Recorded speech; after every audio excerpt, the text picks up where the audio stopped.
পর খুলে পড়ল বিমানের চাকা। কক্সবাজার থেকে ৭৫ আরোহী নিয়ে ঢাকায় নিরাপদে অবতরণ। বারবার ত্রুটির জন্য ইঞ্জিনিয়ারিং বিভাগের গাফিলতিকে দুষছেন বিশেষজ্ঞ।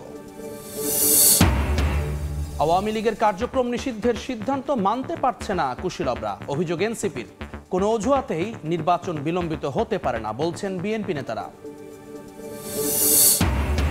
এবং শিশু আসিয়া ধর্ষণ ও হত্যা মামলার রায় কাল। মাত্র ১২ কার্যদিবসে বিচারিক কার্যক্রম শেষে আসামিদের সাজা ঘোষণার তারিখ নির্ধারণে স্বস্তি। দোষীদের সর্বোচ্চ শাস্তির আশা।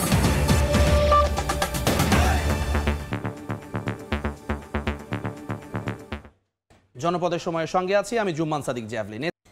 রাজধানীর কাকরাইলে আন্দোলনরত জগন্নাথ বিশ্ববিদ্যালয়ের শিক্ষক শিক্ষার্থীদের অনশন ভাঙিয়েছেন ইউজিসির চেয়ারম্যান। ৪ দফা দাবি নিয়ে ব্রিফিং করছেন বিশ্ববিদ্যালয় কর্তৃপক্ষ। সরাসরি যাচ্ছি সেখানে।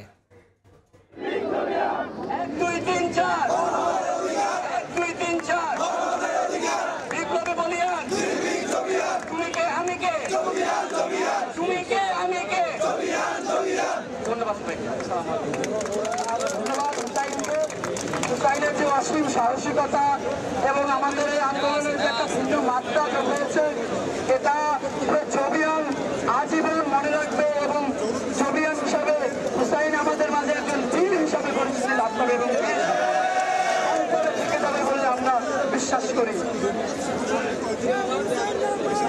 আমরা তো এতক্ষণ স্লোগান দিলাম তুমি কে আমি কে জবিয়ান জবিয়ান। আমরা আজকে হুসাইনকে ডেডিকেট করে আজকে আমরা স্লোগান দিব তুমি কে আমি কে হুসাইন হুসাইন। তুমি কে আমি কে তুমি কে আমি কে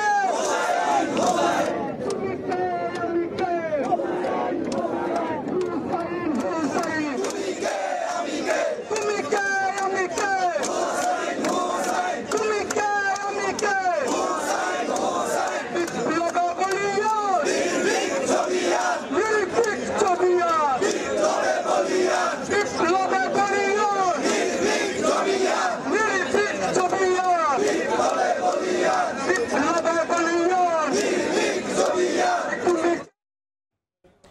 সরাসরি যুক্ত ছিলাম কাকরাইলে। সেখানে আন্দোলন করছেন জগন্নাথ বিশ্ববিদ্যালয়ের শিক্ষার্থীরা। উড্ডয়নের পর খুলে পড়ল উড়োজাহাজের চাকা। কক্সবাজার থেকে ঢাকাগামী বিমানের ফ্লাইটের চাকা খুলে পড়ে, তবে পাইলটের বিচক্ষণতায় ৭৫ আরোহী নিয়ে ঢাকায় নিরাপদে অবতরণ করে উড়োজাহাজটি। এই ঘটনায় তদন্ত কমিটি গঠন করে দোষীদের বিরুদ্ধে ব্যবস্থা নেওয়া হবে বলে জানিয়েছে কক্সবাজার বিমানবন্দর কর্তৃপক্ষ।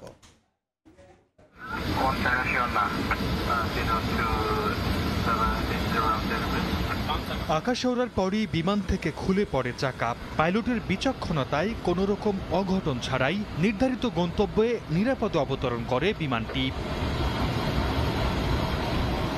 শুক্রবার দুপুর ১টা ২০ কক্সবাজার বিমানবন্দর থেকে ৭১ যাত্রী নিয়ে ঢাকার উদ্দেশ্যে রওনা দেয় বিমান বাংলাদেশ এয়ারলাইন্সের BG ৪৩৬ নামে একটি ফ্লাইট। উড্ডয়নের পরপরই বিমানের পেছনের ৪টি চাকার মধ্যে একটি খুলে পড়ে যায়। বিষয়টি বুঝতে পেরে পাইলট ঢাকার এয়ার ট্রাফিক কন্ট্রোলকে জরুরি অবতরণ করার কথা জানান।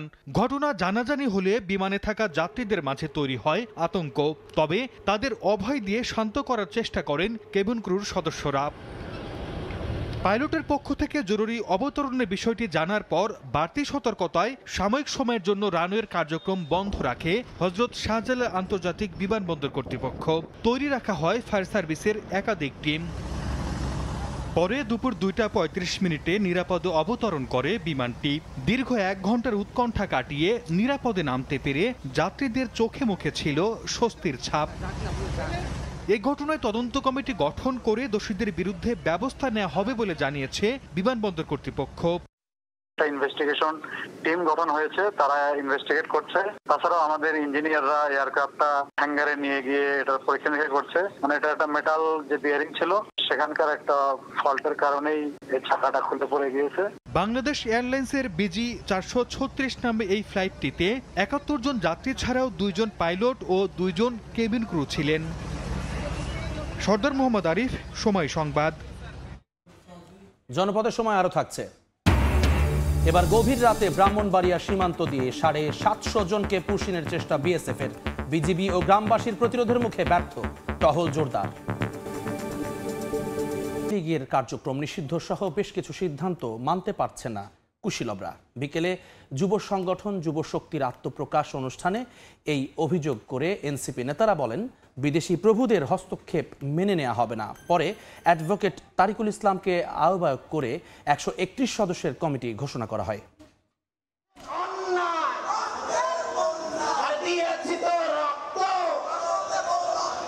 দলীয় আধিপত্য বিস্তার, সহিংসতা ও চাঁদাবাজির বাইরে গিয়ে ভিন্নধর্মী যুব সংগঠন তৈরির লক্ষ্যে আত্মপ্রকাশ ঘটল জাতীয় নাগরিক পার্টির যুব সংগঠন জাতীয় যুব শক্তির। শুক্রবার দুপুর থেকেই রাজধানীর 23 শহীদ আবরার ফাহাদ এভিনিউয়ে দেশের বিভিন্ন জায়গা থেকে আসতে শুরু করেন দলটির নেতাকর্মীরা। নতুন বাংলাদেশ গড়ার প্রত্যাশা সবার কণ্ঠে। বাংলাদেশের যুবকরা আরো দ্রুত গতিতে রাজনীতিতে সম্পৃক্ত হয়ে এদেশের দীর্ঘ সময় ধরে পৌঁছে করা রাজনৈতিক পরিবর্তন আনবে ইনশাআল্লাহ। এদেশের প্রতিটি রাজনৈতিক দল প্রত্যেকটি স্টেক হোল্ডার সকল শ্রেণী পেশার মানুষের সাথে আলোচনা করে সিদ্ধান্ত নিতে হবে। এরপরই এনসিপির নতুন যুব সংগঠনের আহ্বায়ক কমিটি ঘোষণা করেন দলের মুখ্য সমন্বয়ক নাসির উদ্দিন পাটোয়ারি। তিনি বলেন, জরাজীর্ণ যুব সংগঠন থেকে বের হয়ে নতুন ধরনের যুব সংগঠন হবে জাতীয় যুব শক্তি। প্রাণবায়ু যতক্ষণ শরীরে আছে, বাংলাদেশ রাষ্ট্রের যদি অস্তিত্ব থাকে, জীবনের উপর দিয়েও তারা আগামীর বাংলাদেশকে রক্ষা করে যাবে ইনশাআল্লাহ। দায়িত্ব পেয়ে যুবশক্তির ঘোষণাপত্র পাঠ করেন আহ্বায়ক অ্যাডভোকেট তারিকুল ইসলাম। বলেন, নাগরিক মর্যাদা শুধু কাগজে কলমে থাকবে না, বাস্তবায়িত হবে নাগরিক জীবনেও। আমরা চাই গণতন্ত্র ও সুশাসনের এমন কাঠামো যা কেবল ভোটে সীমাবদ্ধ থাকবে না, বরং প্রতিটি সিদ্ধান্ত, আইন ও নীতি জনগণের অংশগ্রহণ থাকবে। অনুষ্ঠানে সবশেষে বক্তব্য রাখেন এনসিপির সদস্য সচিব আক্তার হোসেন। তিনি বলেন, বাংলাদেশের সিদ্ধান্ত নেবে দেশের মানুষ। দেশের রাজনীতিতে কোনো বিদেশি প্রভু হস্তক্ষেপ করতে পারবে না। মানবিক করিডোরের প্রয়োজন আছে কিনা, সেই করিডোরের নিয়ন্ত্রণ কাদের কাছে থাকবে, সেই করিডোর দিয়ে কি পারাপার হবে, প্রত্যেকটা বিষয়ে রাজনৈতিক দলগুলোর সঙ্গে আলাপ আলোচনা করে তারপরে সিদ্ধান্ত গ্রহণ করতে হবে। জাতীয় যুব শক্তির আত্মপ্রকাশ অনুষ্ঠানে চীনা দূতাবাস এবং জামাতে ইসলামী সহ বিভিন্ন রাজনৈতিক দলের প্রতিনিধিরাও উপস্থিত ছিলেন। মনির হোসাইন, সময় সংবাদ, ঢাকা। হত্যা মামলার রায় আগামীকাল। দ্রুত সময়ের মধ্যে মামলার রায় ঘোষণার তারিখ নির্ধারণে স্বস্তি জানালেও অভিযুক্তদের সর্বোচ্চ সাজা নিশ্চিতের দাবি স্বজন, এলাকাবাসী ও আইনজীবীদের। মাগুরা থেকে লোটাস রহমান সোহাগের রিপোর্ট। শিশু আছিয়া নেই, মেয়ের শূন্যতায় কাঁদতে কাঁদতে চোখের জল শুকিয়ে গেছে মা আয়েশা খাতুনের। এখন শুধু অপেক্ষায় ধর্ষণ ও হত্যাকারীদের শাস্তির। মাত্র 12 কার্যদিবসে শেষ হয় আছিয়ার ধর্ষণ ও হত্যা মামলার বিচারিক কার্যক্রম। 13 মে সর্বশেষ যুক্তিতর্ক উপস্থাপন শেষে মাগুরার নারী ও শিশু নির্যাতন দমন ট্রাইব্যুনালের বিচারক রায়ের দিন ধার্য করেন শনিবার। দ্রুত সময়ের মধ্যে রায় ঘোষণার তারিখ নির্ধারণ করায় স্বস্তি ফিরেছে স্বজনদের মধ্যে।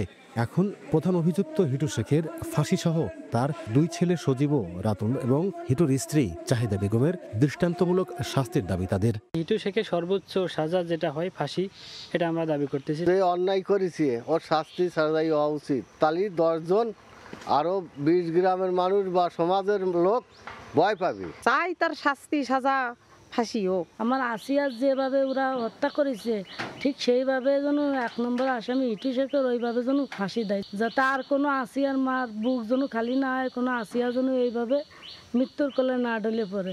6 মার্চ বোনের বাড়ি মাগুরার নিজরান্দলি গ্রামে বেড়াতে গিয়ে ধর্ষণের শিকার হয় আছিয়া। ঘটনার 7 দিন পর 13 মার্চ রাজধানীর সম্মিলিত সামরিক হাসপাতালে মারা যায় শিশুটি। লোটাস রহমান সোহাগ, সময় সংবাদ, মাগুরা।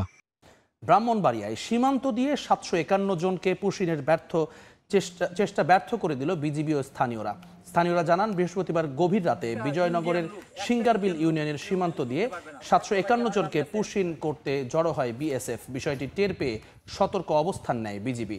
পাশাপাশি মসজিদের মাইকিং করে প্রতিরোধে দেশীয় অস্ত্র নিয়ে জড়ো হন শত শত গ্রামবাসী। এতে পিছু হটে বিএসএফ সদস্যরা। পরে ধীরে ধীরে স্বাভাবিক হয় পরিস্থিতি। এ ঘটনার পর সীমান্ত এলাকায় টহল জোরদার করা হয়েছে। ইসরায়েলে আন্দোলনরত জগন্নাথ বিশ্ববিদ্যালয়ের শিক্ষক শিক্ষার্থীদের অনশন ভাঙিয়েছেন ইউজিসির চেয়ারম্যান। 4 দফা দাবি নিয়ে ব্রিফিং করছেন বিশ্ববিদ্যালয় কর্তৃপক্ষ। আবারও যুক্ত হচ্ছে সেখানে। আজকে আমি তাদেরকে নাম ডেকে সামনে এনে দাঁড় করিয়েছি। এরা আমাদের জগন্নাথের জাতীয় বীর, আমরা তাদেরকে কখনো ভুলব না। এই আন্দোলনে আমাদের শিক্ষকরা যেভাবে শিক্ষার্থীদের পাশে দাঁড়িয়েছে, এটিও ফ্যাসিবাদ মুক্ত বাংলাদেশের ইতিহাসে একটি অনন্য দৃষ্টান্ত।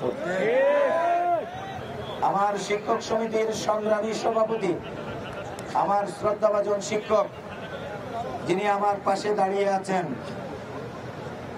উনি নভেম্বরে রিটায়ার্ডে চলে যাবেন। ওনার বয়স 65। এইটা বোঝার কোনো কায়দা ছিল না যেদিন পুলিশ টিয়ার সেল মেরেছিল। উনি চোখের পলকে সেই ব্যারিকেড ডিঙিয়ে পুলিশের কাছে চলে গিয়েছিল। আমরা এইভাবেই জগন্নাথ বিশ্ববিদ্যালয়ের শিক্ষক এবং শিক্ষার্থীদের সেতু বন্ধনকে যতদিন বেঁচে থাকবো ততদিন আমরা টিকিয়ে রাখার চেষ্টা করব ইনশাআল্লাহ। সম্মানিত মিডিয়া কর্মীবৃন্দ, সম্মানিত সুধীবৃন্দ, আমাদের সুনির্দিষ্ট দাবি নিয়ে গত 2 দিনই বিভিন্ন মন্ত্রণালয়ে বিভিন্ন আলোচনা হয়েছে। আপনাদের মাধ্যমেও আমরা অনেক সংবাদ পেয়েছি। গতকালকে রাত্রে 2:30টার সময় আমাদের প্রতিনিধি দলকে ডাকা হয়েছিল। আমি আমার নেতৃবৃন্দের সাথে কথা বলে সেখানে অ্যাটেন্ড করেছি। সেখানে কিছু বিষয় আমার কাছে অস্পষ্ট ছিল, আমি প্রশ্ন করেছি, আমি সন্তুষ্ট হইতে পারি নাই। আমি সেখান থেকে চলে এসেছি, তখন রাত্রি প্রায় 3টা বাজে। আমি সকালে এখানে দাঁড়িয়ে নো রিটার্ন কর্মসূচি আমি ঘোষণা করেছি। আমাদের এই অনড় অবস্থানের কারণে সরকার আজকে শুক্রবার সকাল 11:30টায় আন্তঃ মন্ত্রণালয় বৈঠক ডেকেছেন।